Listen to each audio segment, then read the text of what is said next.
This is CBB Today, and we're back with another video. We're going to hop straight into it. We have game recaps, we're going to talk players, we're going to talk the new top 10, and a few games to watch for this upcoming week. So we'll hop straight into it. Friday night, we had a game that looked like it was going to be pretty good. It was Gonzaga and Kentucky playing in Nashville.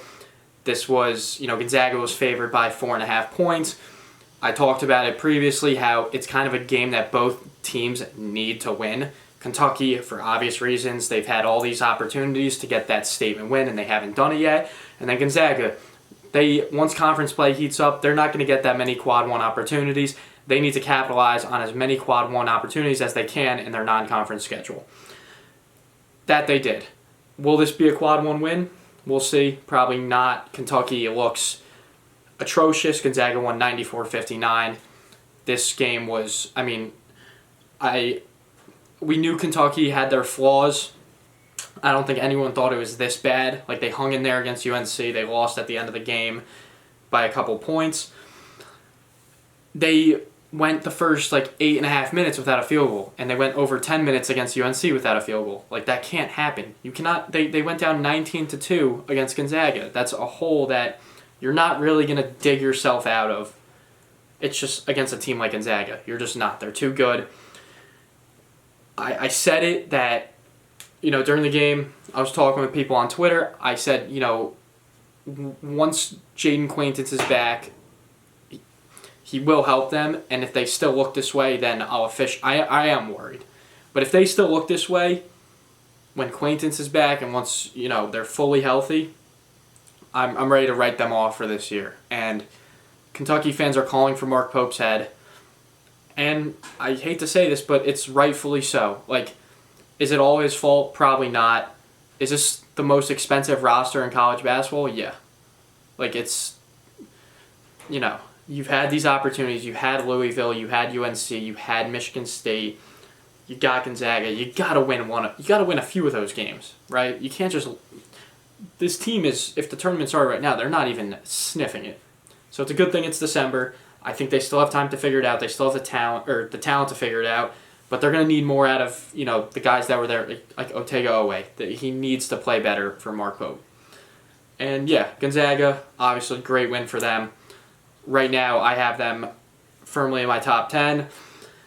They're right on the 2 line because the 1 line right now is just absolutely loaded. We'll get into that. But yeah, big win for Gonzaga, and Kentucky is in trouble. They are in trouble. We'll hop straight into the next game. This was the game I was looking most forward to. I talked about it a lot. We had Iowa State walking into Mackey and killing Purdue. Destroyed them, dismantled them, 81-58. I predicted Iowa State to win this game. I did not think they would win by 20-plus points. I don't think a lot of people thought that was going to happen. Milan Momcilovic had 20 points. Blake Buchanan, 12 points, 9 rebounds. I talked about him, how he's just such a great glue guy for the Cyclones. When you can win by 23 points when Taman Lipsey is under in single digits scoring, I think you have a very good team. That's the best way to put it.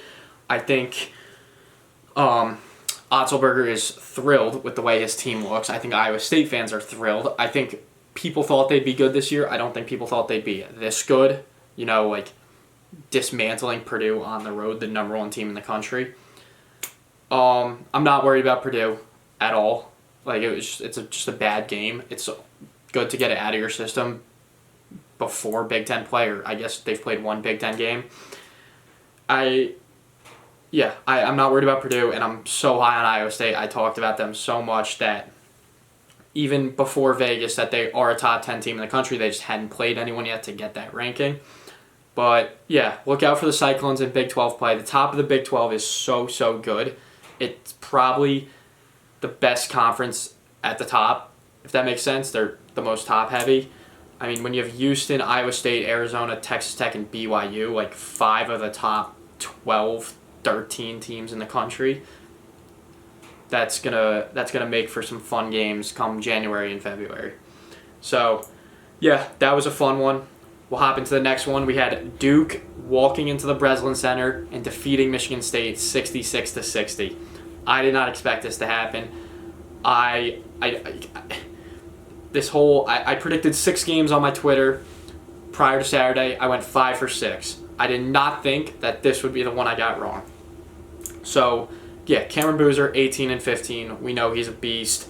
They didn't even get, like, Caleb Foster had 12 points.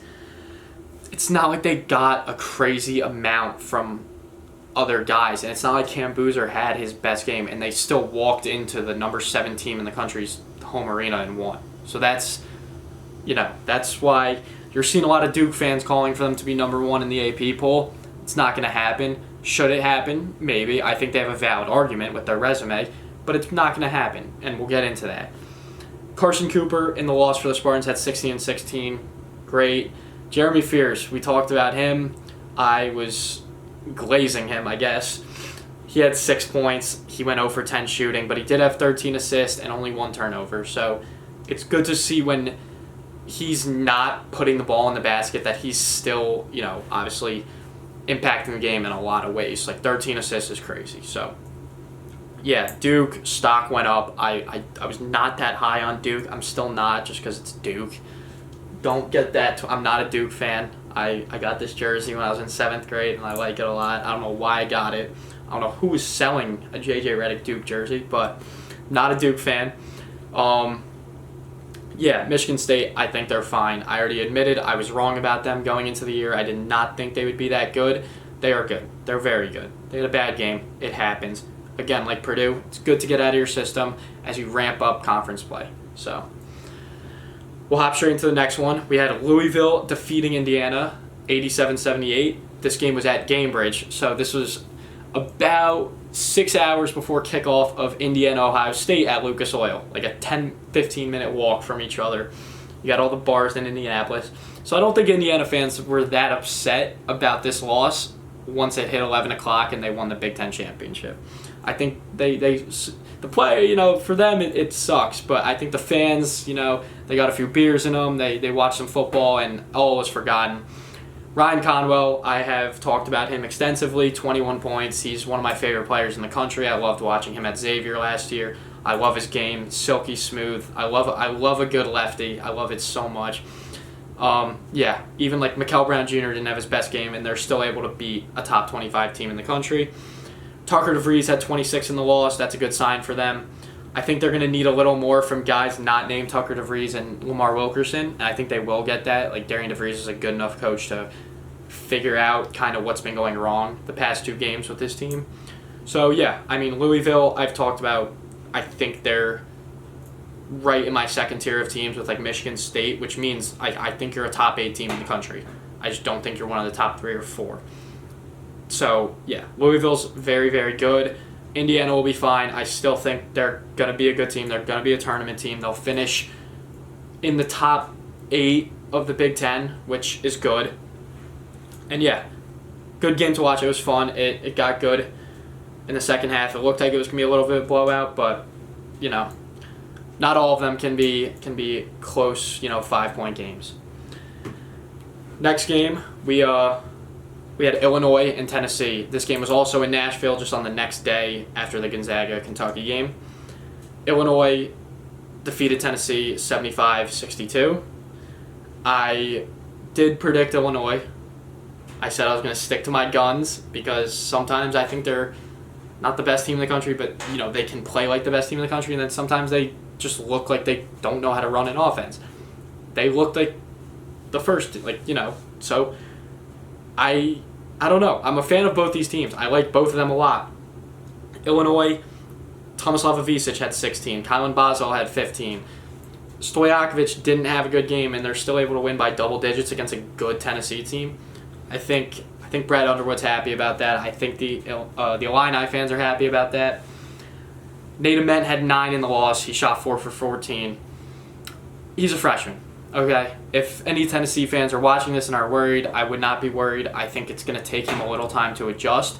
They noted in the Players Era tournament how he put on a lot of muscle in the offseason, so he might himself be adjusting to his own new body, if that makes sense. The kid's going to be a top 6 pick, probably, as long as nothing goes wrong, top 10 at worst. I think against this better competition, it'll just take him a little bit. The physicality is different than high school. The speed's different, so I wouldn't worry about him.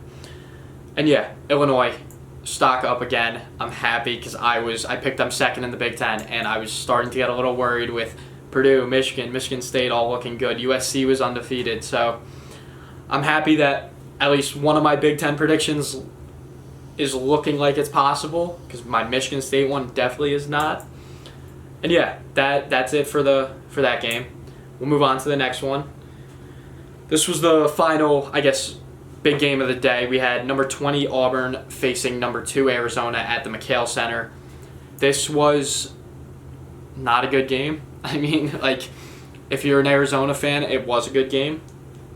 That's probably the easiest way to put it. It was fun to watch for them. You had, Arizona won 97-68. They won, because they won by 29, 97-68. I don't know why I'm seeing 97-78, but 97-68. But Koa Pete, 18 points. Like, his game is it's so cool to watch, because if you just see some clips of him or watch him a little bit, you might just think he's like this guy that is just like this like he is a bruiser. But he also has like this touch in the mid-range where he can just rise up and take this, 12, 15-foot shot and just drain it like every time. It's like automatic. So, yeah, I love watching him. Braden Burry's at 16 points. This was very good for Arizona and Arizona fans to see. I know Tommy Lloyd, this was like a big weight coming off his shoulders.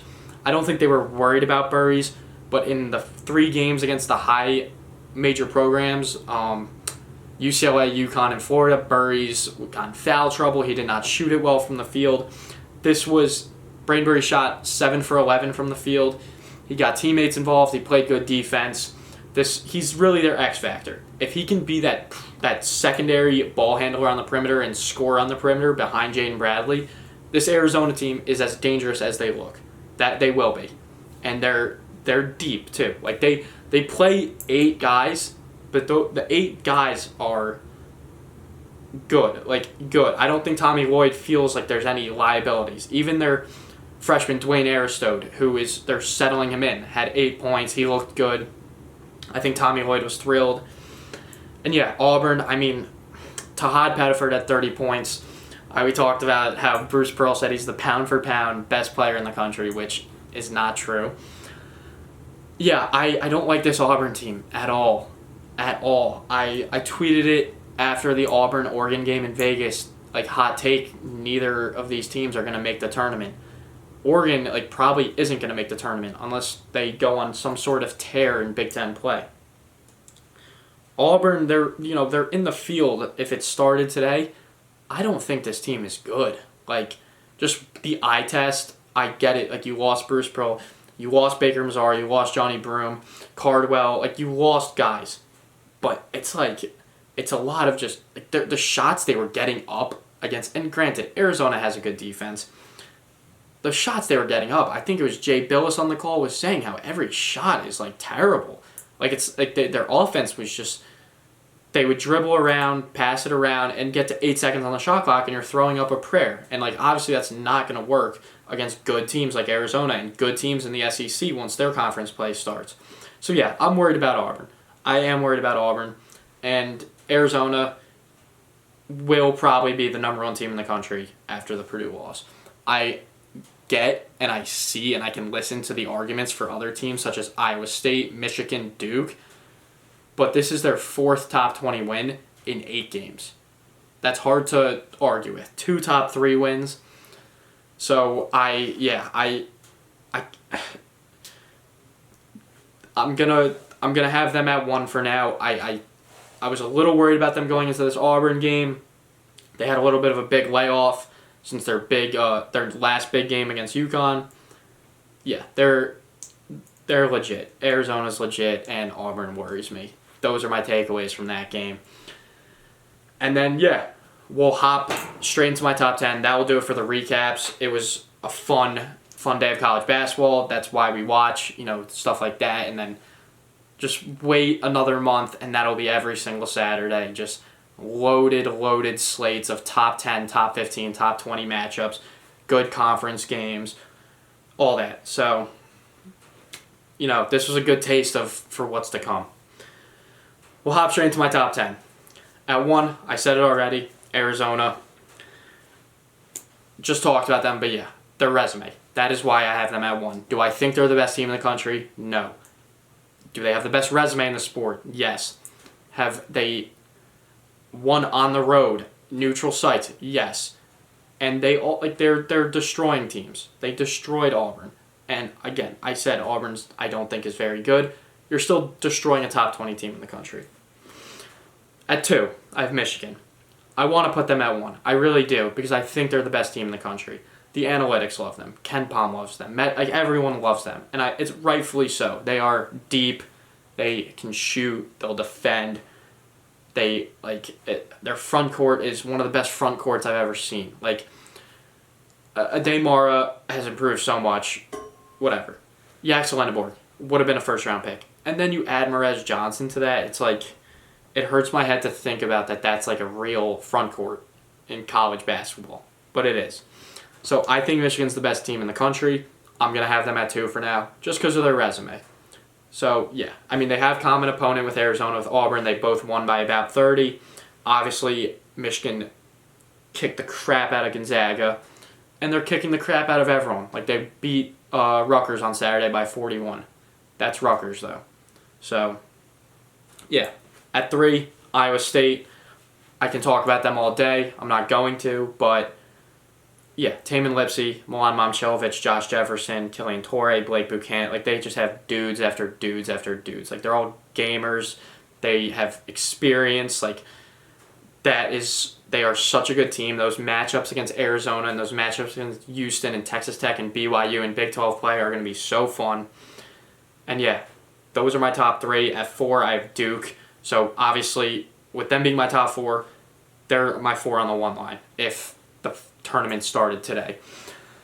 Yeah, Duke's resume is great. I could put them as high as 1. It's tough. I feel like these 4 teams I have in the top 4, any order I put them, I'm gonna second guess myself, and I'm gonna probably kick myself this next week when one of them looks really good, or maybe one of them doesn't look as good.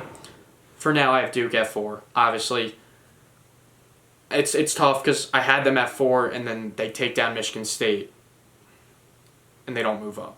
I get it. I'm sorry, Duke fans. If I know people are not going to be happy about that. The teams in front of them, I can't drop any further. I just can't. At 5, UConn got the win at Kansas without Darren Peterson, but they didn't have Terrace Reed. So I don't want to say it completely evens out, but it's still a good win at Allen Fieldhouse. It's hard to win on the road in college basketball. We say it time and time again. They have a big game against Florida at Store South, Madison Square Garden on Tuesday. So we'll see. Florida, they have not looked their best. They looked better against Duke, and they are still the reigning national champs. They still have... I was just talking about Michigan's front court, how it's the best I've ever seen. Florida's is right up there, too. Thomas Hall is so good. Obviously, Chinyelu, you got Condon. And, yeah, Boogie Flan looked good against Duke. He had 13 in the second half. That'll be a fun game. I'm expecting UConn to be favored by 5.5, 6 points. Because even though it's neutral, they will have that home court feel. And, yeah, I'm excited for that game. Purdue at 6. It's a big drop-off after losing to a top 10 team when you're the number 1 team in the country. I think in a normal thing, they would drop to 4 maybe. It's just the teams in front of them, it's hard not to... I can't just drop UConn after winning at Kansas.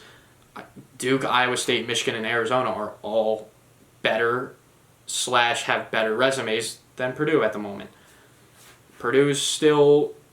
I still have them going very far. I still have them winning the Big Ten. So this says less about Purdue not being good and more about the teams ahead of them just being insane right now and having these insane resumes. At 7, we have Houston. Yeah, they got the win over Florida State. Kingston Fleming's had a great game. I'm going to keep them at 7. BYU at 8. Yeah, they haven't lost yet. They have a few nice wins, but for them to move up, I'm going to need to see more of those, good top 10, top 15 wins. And I'm sure they can do it. But for now, being top 8 for BYU is great. Gonzaga at 9. This is another one where I think Gonzaga is better than BYU. But I'm going to have to go with BYU. Oh, God. Yeah, I'm keeping BYU at 8. I'm going to take Gonzaga at 9. It's a little bit like Michigan and Arizona. I'm going to take for my top 10 teams rankings, I'm going to take the resume over how good I think the team is. That's it. And then at 10, I have 2 teams here because I literally, doing this 8 through 10/11 was like impossible for me. I kept going back and forth. I have Louisville and Michigan State. Louisville, I think, is like a top 8. I think they could be a top 6 team in the country right now. But they did lose to Arkansas. And Michigan State, they were at 7 and they lose to a top 4 team in the country. How far can I really drop them, right? So I'm going to put 10A and 10B, Louisville and Michigan State. That'll round out my top 11.